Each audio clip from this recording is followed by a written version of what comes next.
Сайн байцгаана уу? Би та бүхэндээ хуучны амтад нарийн бовны цоврлуудыг бичиж оруулахаар шийдлээ. За эхний удаад сүдэ коржик буюу манай гүхний амттай төстэй амттай коржик хийж орууллаа. За орох орцыг тайлбар хэсэгт бичиж оруулсан байгаа. За эхлээд сүгээ бүлээсгэн. За бүлээцгсэн сүн дээрээ элсэн чихрээ хийгээд элсэн чихрээ хайлтлан нутгана. За элсэн чихэр яг дээр үеийн орцоор нь хийсэн учраас нэлээд их хэмжээгээр орсон байгаа. Элсэн чихрээ өөрөөсөө тохируулаад хийж болно. За энэ 200 г элсэн чихрээр хийхэд бол яг гоё амттай болж исэн. За элсэн чихрээ хэрхэн хайлсныг 2 хуруугаараа имрээд үзэхэд элсэн чихэр хэрвээ мэдрэгдэхгүй байвал хайлсан гэсэн үг. За ингээд элсэн чихрээ галаас аваад сайтар хутгаад хөргөн. За энэ хөргөн хугацаанд бас хутгаж байгаарай. За дараа нь масла нэлээд сайн миксердэж өгнө. За ингээд миксердсэний дараа нэг ширхэг өндөгнийхөө талын хийн. За 3.2-ыг хийн. За үлдсэнийг нь сүүлд одоо нарийн боо бэлэн болохоор дээрс нь төрхлөх хийх зорилттаар ингээд үлдээн. За ингээд нэлээд сайн масла миксердсэний дараа саяныхан бэлэн болсон сүүн сиропо 3 хувааж таслаж хийн. За ингээд нэлээд сайн задартал нь масландаа холтлон миксердэн. За сайн миксердэхээр сүүлдээ сүүний сироп сүү элсэн чихрийн сироп масл хоёр маань гоё крем хэлбэртэй болоод ирнэ. За тэр болтол нь сайтар миксердэн.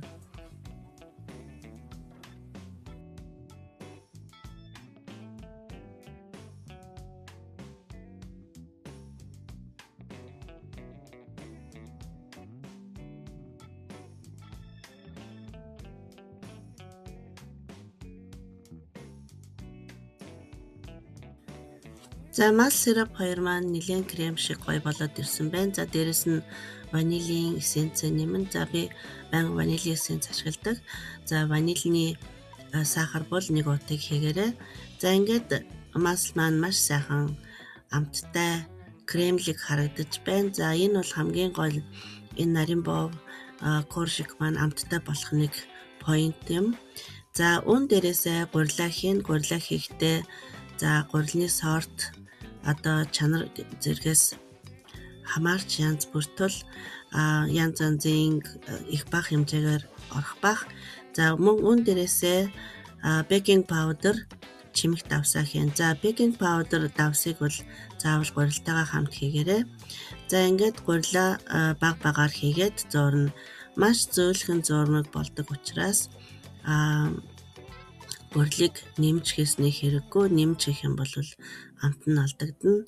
За 420 г гурил бол миний хувьд яг таардаг.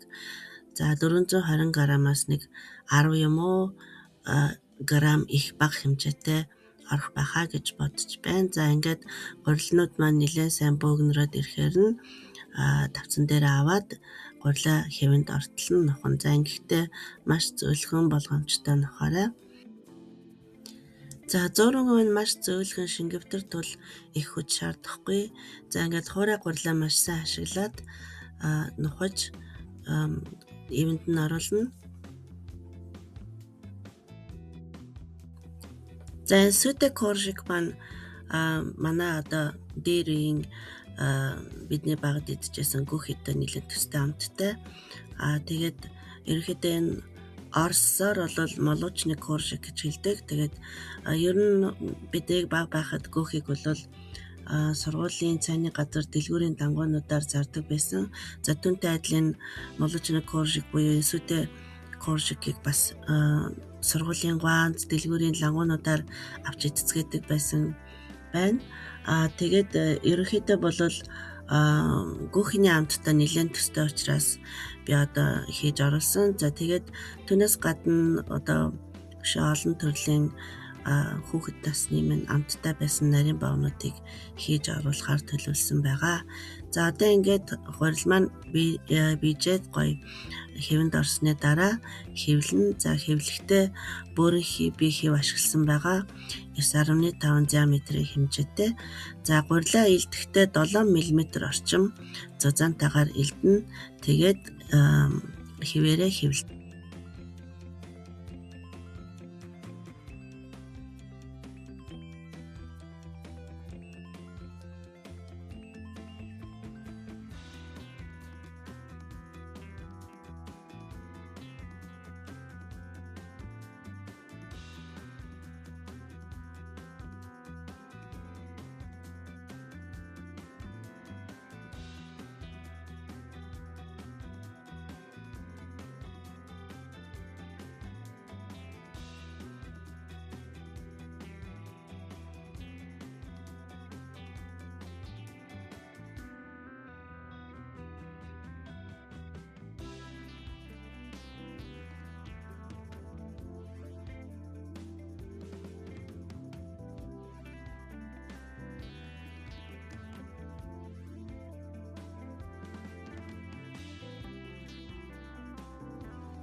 За ингээд коржик маань одоо жигнэхэд бэлэн боллоо.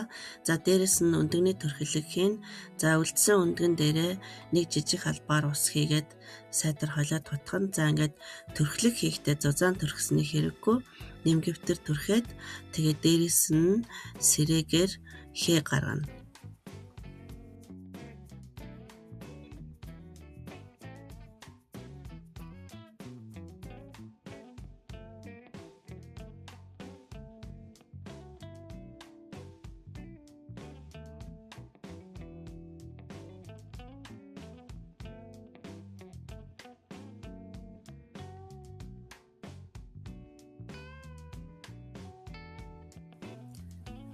За ингээд коржико 180 градусын духовканд 20 минут чигнээд бэлэн болгоно. За духовк болгоны хүчин чадал өөр учраас бас минутаа их бага хэмжээгээр тохируулаарай. За ингээд маш амттай сүтэ коржик маань бэлэн боллоо. Та бүхэн минь хийгээд хүүхдүүд болон гэрийнхнийгаа дайлаарай. Анхаарал тавин үзсанд баярлалаа. Дараагийн мэтлэгээрээ уулзтлаа. Баяртай.